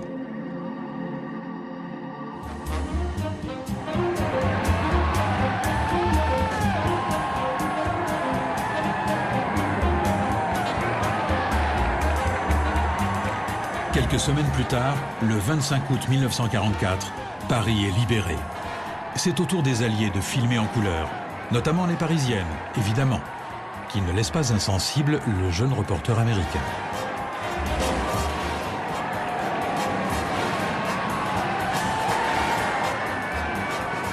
Dès le lendemain, c'est au tour de la France libre d'investir la plus belle avenue du monde. Fini les parades nazies, les défilés des mouvements collabos sur les Champs-Élysées.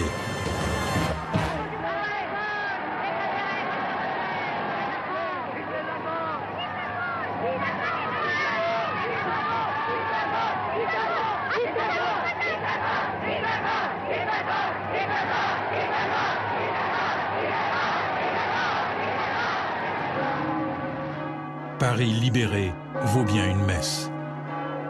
De Gaulle se retrouve au pied de Notre-Dame. Et qui trouve-t-on à ses côtés? Le révérend père Raymond Léopold Bruckberger, aumônier de la Résistance. Bruckberger, l'ami de Darnand, celui qui lui avait conseillé au printemps 41 de ne pas se fourvoyer dans la collaboration, celui qui lui avait prédit que cet engagement, Darnand le paierait un jour très cher. Mais pour Darnand, il n'est pas question de payer. Réfugié en Allemagne, il n'a qu'un seul souhait, continuer le combat et reconquérir la France. En octobre 1944, Darnand rencontre Himmler, le chef de la SS. Darnand accepte que plus de 2000 de ses miliciens, également réfugiés en Allemagne, soient incorporés dans une nouvelle unité de Waffen-SS français, la division Charlemagne. Les Allemands font miroiter à Darnand qu'il y aurait un poste de commandement. Darnand n'aura rien. Pendant qu'en Allemagne, Darnand va découvrir qu'il s'est fait duper, ses miliciens restés en France paient le prix fort. L'épuration bat son plein, comme l'illustre l'affaire du Grand Bornand, un village de Haute-Savoie. Cette région marquée par l'opération contre le maquis des Glières, les innombrables exactions commises contre les résistants et la population civile. Le 24 août au matin, 76 miliciens qui viennent d'être condamnés à mort sont conduits au lieu d'exécution. Quelques dizaines de spectateurs sont présents. Parmi eux, un photographe local prend ces quelques photos.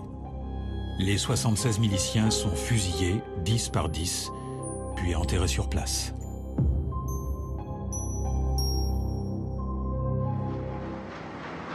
Une semaine après, le 31 août, Bonny et Lafont sont balancés par un complice et arrêtés dans cette ferme de Lyon, où ils se planquaient. Pendant plusieurs mois, l'affaire passionne les médias et l'opinion publique. Les chefs de la Gestapo française, Bonny et Lafont, avaient caché 100 millions dans un jardin de Rueil. Lafont offre ses services pour faire arrêter l'ex-chef de la sûreté allemande. Il propose de passer la ligne de feu et de laisser ses propres enfants comme otages. Début décembre 1944, le procès des gestapistes de la rue Lauriston s'ouvre à Paris. Lafont, Bonny et plusieurs autres membres de la Carlingue se retrouvent dans le box des accusés. La presse se régale. Chamberlain-Lafont, bourreau de 600 patriotes, ose dire « Je n'ai pas réellement servi les Allemands ».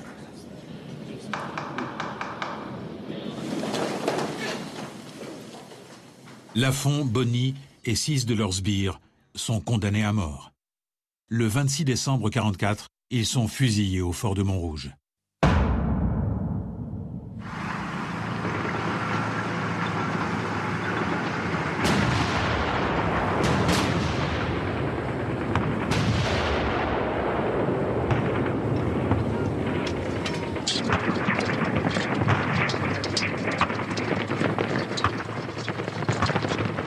Avril 1945, la bataille de Berlin fait rage.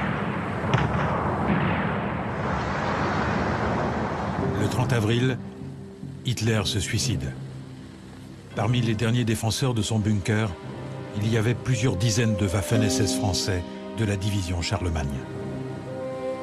Le 8 mai 1945, le commandant en chef de l'armée allemande, le maréchal Keitel, ratifie la capitulation du Troisième Reich. La guerre en Europe est finie.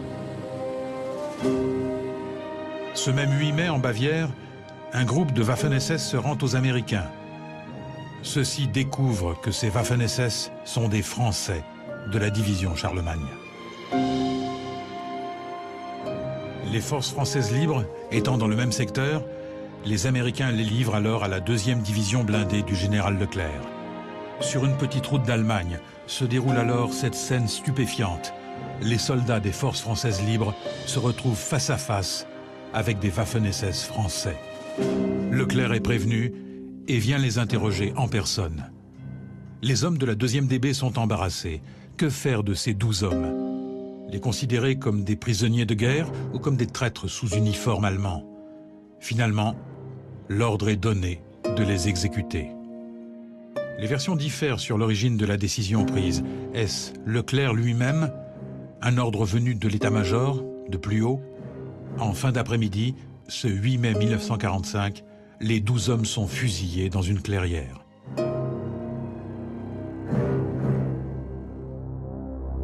Le 16 mai 1945, à l'autre bout de l'Allemagne, un jeune homme muni de faux papiers est arrêté par les forces britanniques. La cavale de Pierre-Marie Paoli est terminée.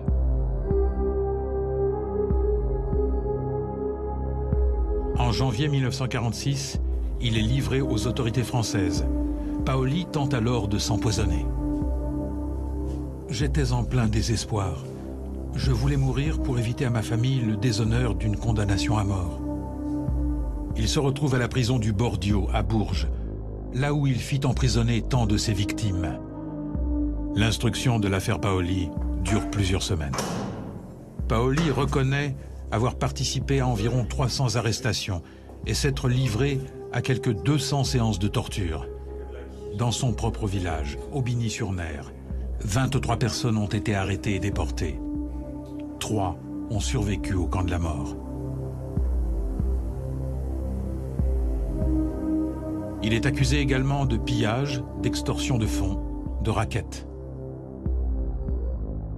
Paoli a droit coup sur coup à 2 procès, l'un à Bourges, l'autre à Nancy, où il est accusé d'avoir participé à l'assassinat d'une vingtaine de personnes dans la région. Par 2 fois, il est condamné à mort. Pierre-Marie Paoli est finalement exécuté à Bourges le 15 juin 1946. Il a 24 ans.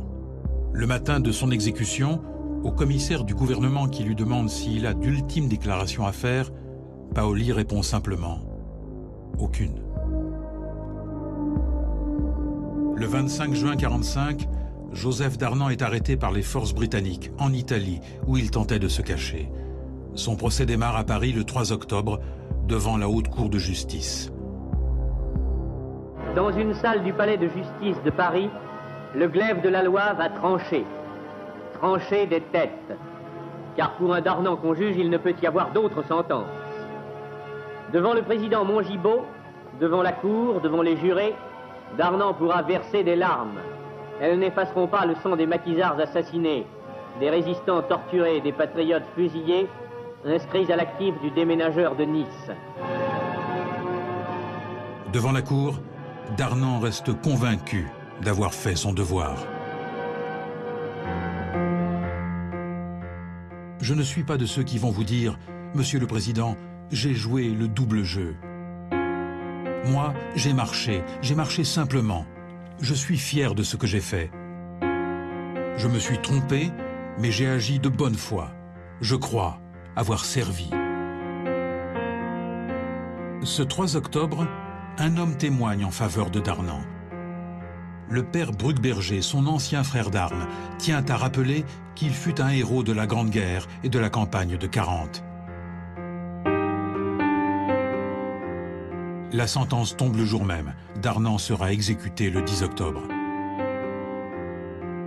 Il est emprisonné à Fresnes, où il vit ses derniers jours. Bruckberger lui rend visite plusieurs fois. Le 8 octobre, Darnand écrit à De Gaulle.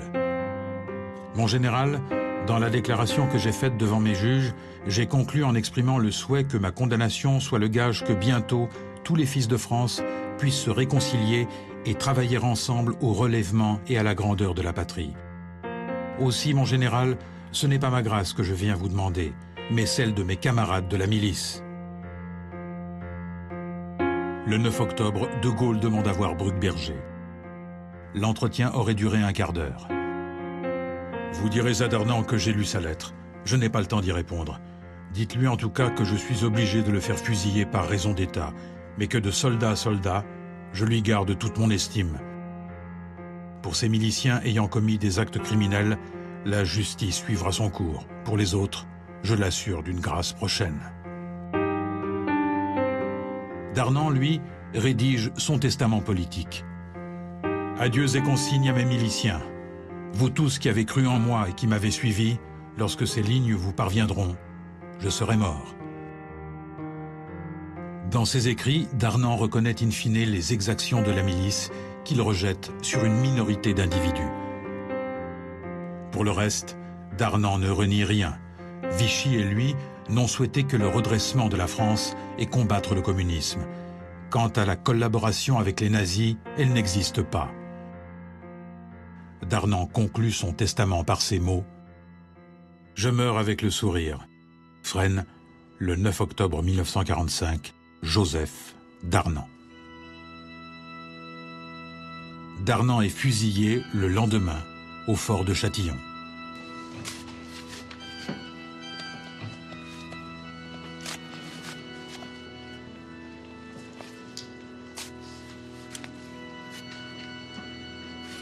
Le père Bruckberger est resté jusqu'au bout aux côtés de son ami.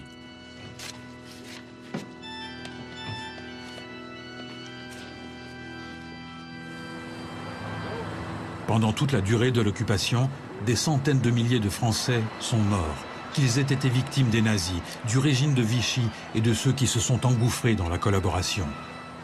Concernant l'épuration officielle, les recherches historiques les plus récentes révèlent ceci. Il y a eu plus de 300 000 dossiers en justice, plus de 130 000 affaires ont été jugées.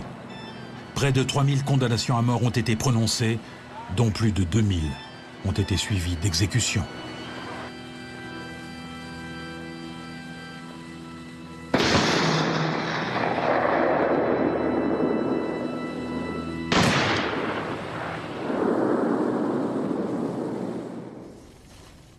Retour sur le plateau de droit d'inventaire. Après le choc de ces trajectoires très noires, 3 invités qui ont vécu dans leur famille ce drame de l'occupation et cette tâche dont on parlait tout à l'heure, indélébile, de la collaboration avec l'ennemi allemand. Chacun d'eux va nous raconter son histoire singulière, certains pour la première fois. Mais avant toute chose, Max, on a envie de comprendre comment une telle dérive a pu se produire, comment un Darnan, par exemple, héros de 2 guerres contre les Allemands, a pu aller jusqu'à prêter serment à Hitler. Darnan, c'est à la fois, pour parler comme De Gaulle, un patriote dévoyé, incontestablement, et quelqu'un qui est organisé dans l'extrême droite, qui est la République, qui est participant de ce mouvement semi-clandestin qu'on appelle la cagoule. Et donc, il rencontre à la fois son humiliation personnelle de patriote qui, en effet, a combattu comme un héros, et en même temps, il voit dans l'effondrement du régime une divine surprise. En même temps, n'oublions pas le rôle très important qu'a joué l'image de Pétain. Pétain, c'est le vainqueur de Verdun. Et les anciens combattants, à tort ou à raison, ont confiance dans cette figure vertueuse de père courageux qui a été, dit-on, favorable aux poilus. Il y a donc une image très positive. Et puis, ne nous fions pas là encore à ces visions partielles de la réalité. Je crois que le film montre bien que ce qui se met en place dans ce cataclysme très profond, dans cette France saignée, 1 600 000 prisonniers, dans cette France où chaque jour, il faut trouver à manger pour sa famille. Donc l'attentisme, le désespoir, l'angoisse quotidienne sont la réalité de ces 40 millions de Français, même s'il y a une centaine de milliers de gens qui banquettent avec les Allemands, il y a quand même 40 millions de Français. Et n'oublions pas que il y a cette difficulté à résister, à s'opposer à ce qui paraît l'ordre. L'ordre, et en même temps cet ordre, qui est un ordre totalitaire, cache le désordre. Car ce qui est frappant, c'est l'association de Darnan et de Lauriston, c'est-à-dire la pègre, la police avec Bonny, la police véreuse, et en même temps le patriote dévoyé. Alors, est avec nous également ce soir Dominique Jamais. Bonsoir. Bonsoir. Merci d'être là. Vous êtes journaliste. Vous avez révélé le passé de collabo de votre père, Claude Jamais, professeur et journaliste. Racontez-nous, quel a été son parcours pendant la guerre ? Est-ce que vous me permettez d'ouvrir large pour aller vers plus personnel ? On se demande souvent aujourd'hui, en 2009, comment il est possible qu'il y ait eu la collaboration des collaborateurs et les itinéraires surprenants, scandaleux, choquants qu'on a pu voir amènent tout naturellement à se poser cette question. Et j'aurais tendance à poser une autre question exactement inverse. Comment aurait-il été possible qu'il n'y ait pas de collaboration ? La collaboration, il ne faut pas l'oublier, est la conséquence logique, naturelle, inéluctable d'une situation, l'occupation et la défaite. Et il n'y a pas de pays connaissant une semblable situation qui ne voit se développer dans des proportions différentes des phénomènes de résistance et de collaboration. Et quand on parle de collaboration, on met avec raison, on regroupe avec raison, sous la même étiquette, tous ceux qui, comme le dit le surtitre de votre film, ont servi Hitler, ou ont choisi Hitler, ou ont été dans le camp de Hitler. Et c'est vrai que c'est un camp, comme la résistance est un camp. Il y a ceux qui ont choisi Hitler, il y a ceux qui ont choisi la résistance. Mais à l'intérieur de ce camp de la collaboration, il y a tout l'éventail politique, il y a toute la gamme des opinions, il y a toute la diversité des comportements. Et c'est vrai que son collaborateur, Bonny et Lafont, Darnan, l'ultra-patriote devenu Obersturmführer ayant prêté serment à Hitler, mais aussi bien des intellectuels, mais aussi bien des braves gens, mais aussi bien des canailles, etc., etc. Le fanatisme politique... Parce que contrairement à une idée reçue, il n'y avait pas que des gens de droite et d'extrême droite parmi les collaborateurs. Exactement. La collaboration recouvre, je le disais, tout l'éventail de la politique, c'est-à-dire qu'elle va de l'extrême gauche, enfin des gens qui étaient d'extrême gauche avant la guerre, à des gens qui étaient d'extrême droite, en passant par le centre. Il y a des socialistes dans la collaboration, il y a d'anciens communistes dans la collaboration. Il y a aussi, tout naturellement, un certain nombre de gens qui étaient de tendance fasciste ou fasciste. Alors, lequel d'entre eux était votre père ? Alors, lui, il fait partie de ce courant puissant avant-guerre et encore représenté, voire représentatif pendant quelque temps après la défaite, des socialistes pacifistes et pacifistes intégraux.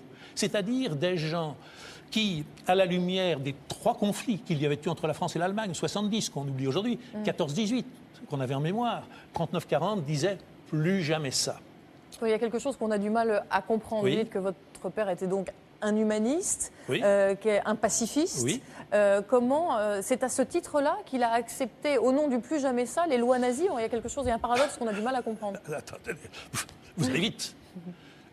L'attitude des pacifistes intégraux, de gens comme le philosophe Alain, comme Jean Giono, c'était des gens qui se réclamaient de Jean Jaurès. C'est « il n'y a pas pire que la guerre ». Il faut tout faire pour éviter la guerre, même avec des puissances aussi contestables, avec des régimes aussi contestables que le régime fasciste ou que le régime nazi. Max, j'aimerais qu'on s'arrête un instant, vous êtes l'auteur d'un ouvrage qui s'intitule « Les Patriotes », qu'on s'arrête un instant sur ces patriotes-là, dont le père de Dominique Jamais était.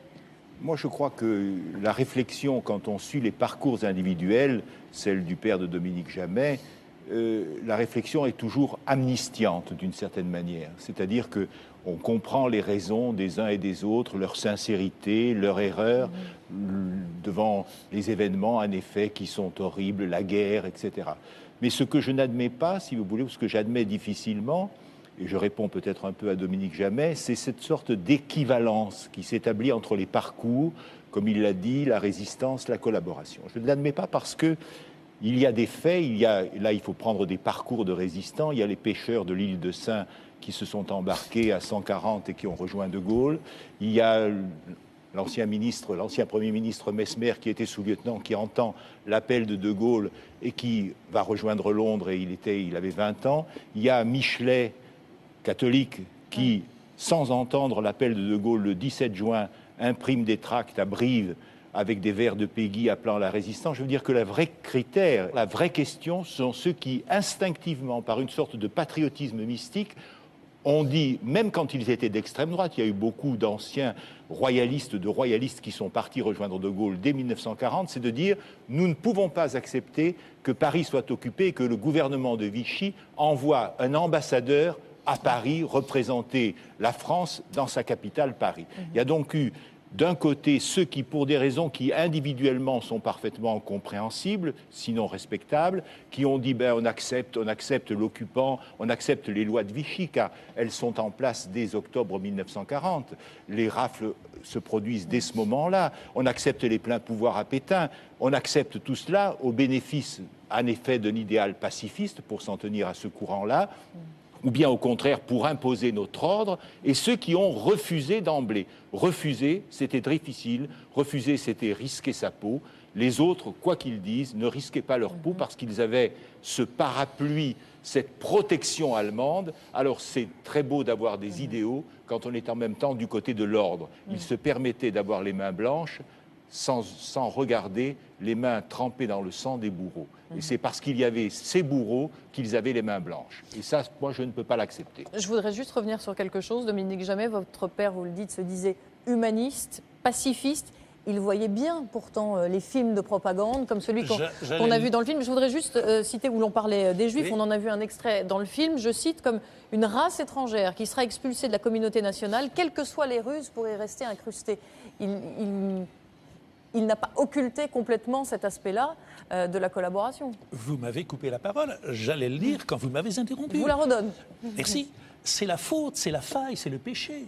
Il n'y a rien de plus profond et de plus vrai que le mot célèbre, que le mot fameux de Churchill. Ils ont accepté la honte pour ne pas avoir la guerre. Ils ont la honte et ils auront la guerre. C'est-à-dire que l'abandon, c'est ça en effet sur quoi je bute et sur quoi beaucoup de gens butent et sur quoi Max Gallo vient de buter lui-même. On ne comprend pas. Comment peut-on accepter, au nom d'une valeur suprême qui serait la paix, la transgression de toutes les autres valeurs auxquelles on croit? Effectivement, la persécution des Juifs, la persécution... Mais quelle est votre réponse à vous par rapport à le parcours de votre père? Alors là ça c'est très simple. Vous n'allez peut-être pas le croire, mais je vous certifie que c'est exact, parce que je suis bien placé pour le savoir. Vous ne pouvez pas imaginer, sauf si vous pensez par exemple à quelqu'un comme Jean-Paul Sartre, ce que peut être l'aveuglement d'un intellectuel persuadé d'avoir raison.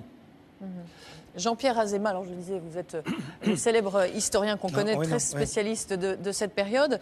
Votre père a lui aussi été un collabo. En tant qu'historien, vous êtes très souvent interrogé sur cette période, je le disais. Mais pour la première fois ce soir, vous avez accepté de parler à la télévision de votre père, qui lui aussi a été un collabo. Racontez-nous son parcours. Alors mon père, c'est un journaliste. Ça a été un journaliste de presse et de radio. La guerre va le voir passer de l'extrême droite nationaliste à l'ultra-droite collaborationniste. Et il a fait partie de, disons, la mouvance, la famille la plus nombreuse, qui sont une collaboration qui provient des droites, et de toutes les droites. Au début des années 30, il a milité dans les rangs de l'Action française, donc, qui était un mouvement donc, nationaliste, disons un petit peu classique. Lui s'est défini, dans un interrogatoire qu'il avait subi, comme dans l'ordre de ses détestations. Il était antidémocrate, anticommuniste et antisémite. D'abord antidémocrate, anticommuniste et antisémite. Il a estimé que Maurras s'était dépassé et il s'est retrouvé avec des activistes, surtout des intellectuels d'à peu près son âge. Il était né en 1913, autour d'un hebdomadaire qui s'appelle « Je suis partout ». Ils étaient, en 38-39, fascinés par la réussite politique du nazisme, sans encore pour autant être fascistes, dans la mesure où le fascisme est expansionniste, et donc cette expansion se ferait aux dépens de la France. Alors, à part fait une belle guerre, blessé en Argonne, et il évite d'être fait prisonnier, il évite la captivité. En 1941, encore plus antidémocrate et encore plus anticommuniste, et tout autant antisémite qu'auparavant, il va s'engager du côté un peu de ses copains, en tous les cas du côté des collaborationnistes. Pourquoi ? Parce qu'il trouve Vichy trop réactionnaire. Il y a trop de généraux, il y a trop d'évêques, il y a trop de ceci, il y a trop de cela. Lui, il veut que ça change. Il veut une autre révolution. Et il va vouloir une révolution fasciste, d'autant plus qu'il estime que la collaboration d'État menée par Vichy, c'est mollasson. C'est à l'image de Vichy. Il veut quelque chose de pur et de dur. Il va militer dans le mouvement le plus important des collaborationnistes, qui s'appelle le Parti populaire français, de Jacques Doriot, et surtout, il va être éditorialiste auprès de Jean-Hérold de Paqui à Radio Paris, une radio contrôlée totalement par l'occupant et qui était à l'époque très écoutée.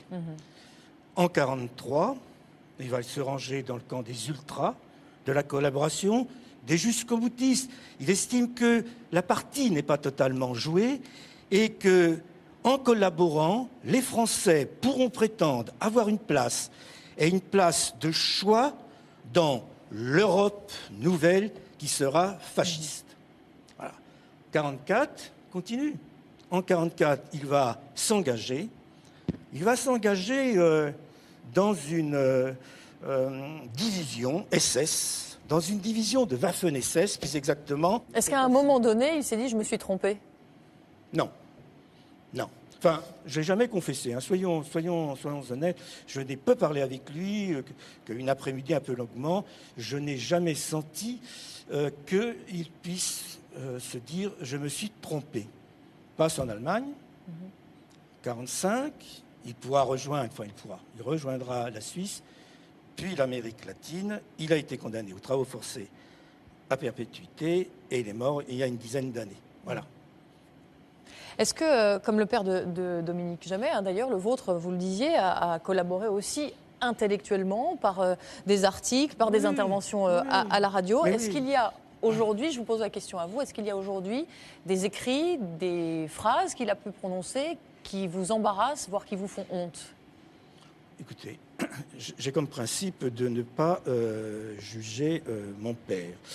C'est ainsi. Bon, voilà. Donc j'ai un jugement personnel que je ne vais pas vous livrer parce que c'est ainsi, parce que c'est mon père. Et si vous voulez, les fils ne sont pas responsables de leur père et les pères ne sont pas responsables de leurs fils, sauf sous Staline, sauf sous Vichy ou sauf sous Hitler. Donc, permettrait de ne pas répondre à cette question. Le rôle, Dominique Jamais, Jean-Pierre Azéma, le rôle de vos mères et des autres membres de la famille, peut-être des frères et sœurs, à cette époque-là, Dominique Jamais, votre mère, qu'est-ce qu'elle pense de l'engagement idéologique de votre père? J'ai un seul élément de comparaison qui vaut ce qu'il vaut.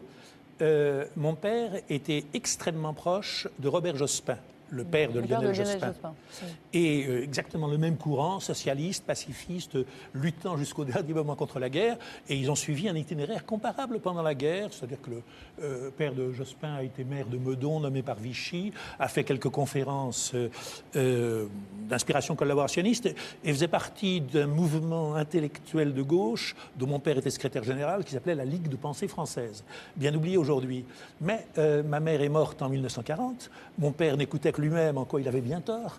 Et le père de Lionel Jospin a eu la sagesse d'écouter sa femme, qui lui a dit au printemps de 1944, on se calme, on arrête de faire l'imbécile, on se fait oublier. Et il a franchi ainsi, dans des conditions plus confortables, l'écueil de la libération. Et chez vous, Jean-Pierre Azéma, les autres membres de la famille?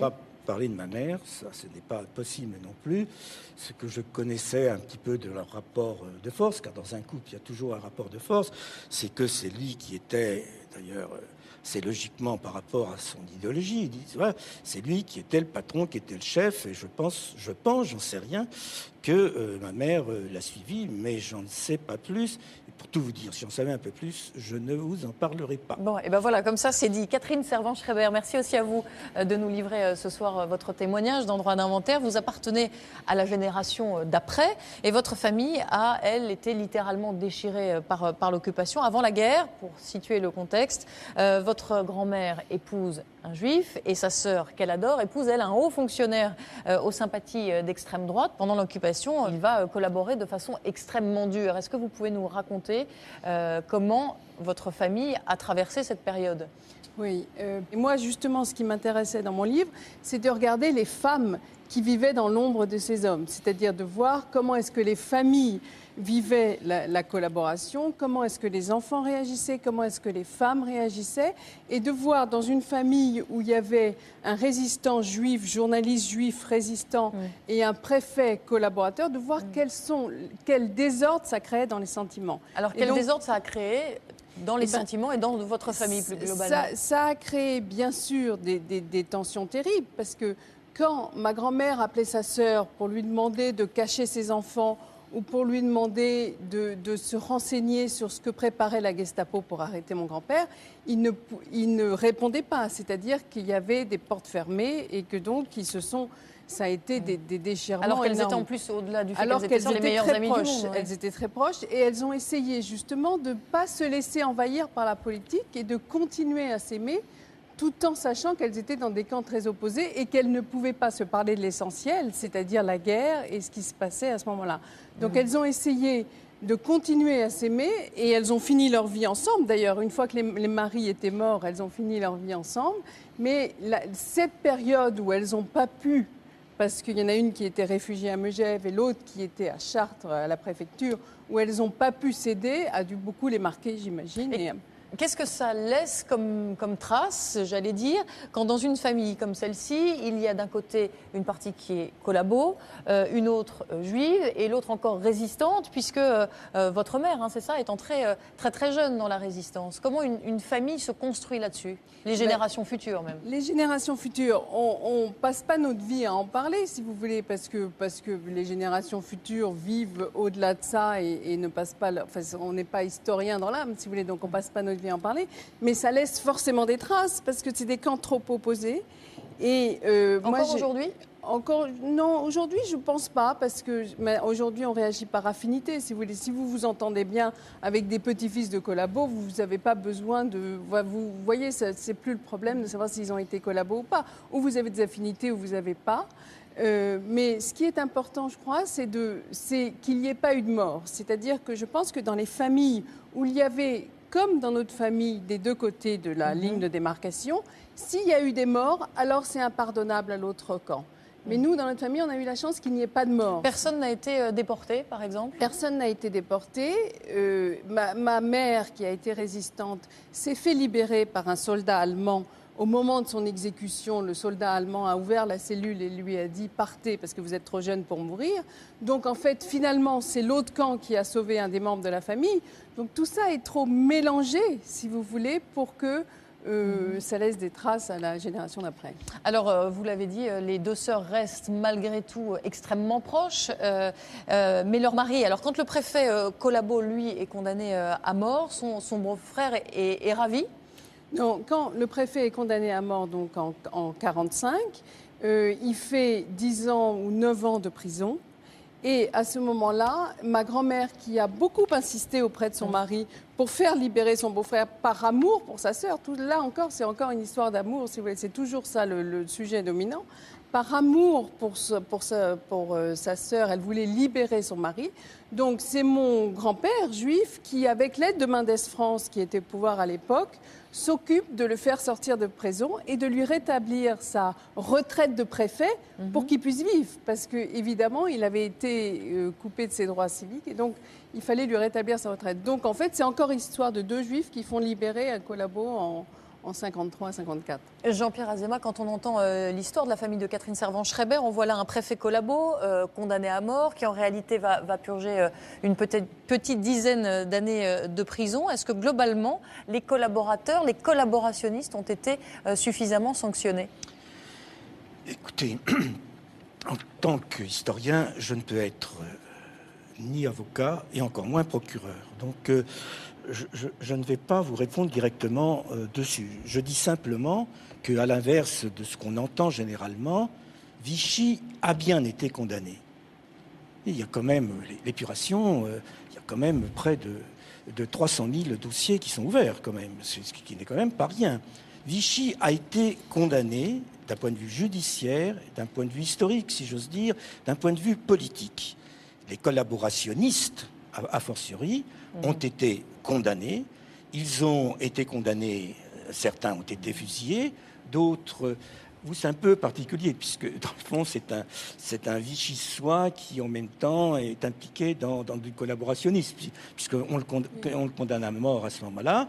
Au bout d'un certain nombre d'années de prison, de manière ou d'une autre, on a estimé que, ils avaient payé, comme on dit, et qu'ils pouvaient être libérés. Un autre point de vue d'historien, Max Gallo, vous faites la même analyse que Jean-Pierre Azéma? Oui, enfin, je la comprends, en tout cas.